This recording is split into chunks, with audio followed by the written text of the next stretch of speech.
આવતીકાલે ભાદરવી અમાસના દિવસે ભાવનગરના કોળિયાકના દરિયા કિનારે નિષ્કલંક મહાદેવના સાનિધ્યમાં પરંપરાગત મેળો યોજાશે। ભાવનગર રાજવી પરિવારના યુવરાજ જય વિરાજસિંહજીના હસ્તે ભૂદેવો દ્વારા ધજાની શાસ્ત્રોક્ત પૂજાવિધિ કરવામાં આવી। આજે 128મી વિશાળ ધજાનું પાલીતાણાના ગંગાસતી અને રાજપરાના સરવૈયા પરિવાર દ્વારા નીલમબાગ પેલેસ ખાતે ધજા પૂજન કરવામાં આવ્યું। ધજાનું પૂજન કર્યા બાદ આ વિશાળ ધજાને દરિયાઈ માર્ગે કોળિયાક લઈ જવામાં આવશે, જ્યાં વહેલી સવારે દરિયામાં પાણી ઉતર્યા બાદ તેને નિષ્કલંક મહાદેવ મંદિરે ચડાવી અને ત્યારબાદ દર્શનાર્થીઓ માટે દર્શન માટે ખુલ્લું મૂકવામાં આવશે।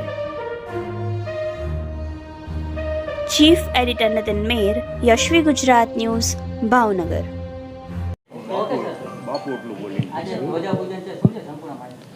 સૌને મારા જય મહાદેવ અને જય માતાજી।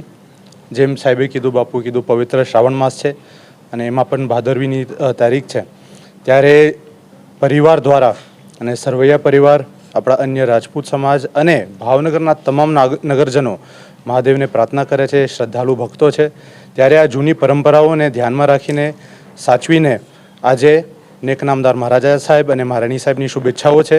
એ બંને આજે હાજર નથી રહી શકતા અન્ય કામને લઈને, એટલે આજે હું અહીંયા ઉપસ્થિત છું અને એટલું જ કહેવા માંગુ છું નગરજનોથી, જે આ જૂની પરંપરાઓ છે, ઐતિહાસિક પરંપરા છે, એ આપણે જળવાઈને હંમેશા રાખશું। મારું નામ સરવૈયા ભરતસિંહ ગોવિંદસિંહ, ગામ ગંગા સતીના રાજપરા। નેક મહારાજા સાહેબ વખતથી જે ધજાનું આયોજન,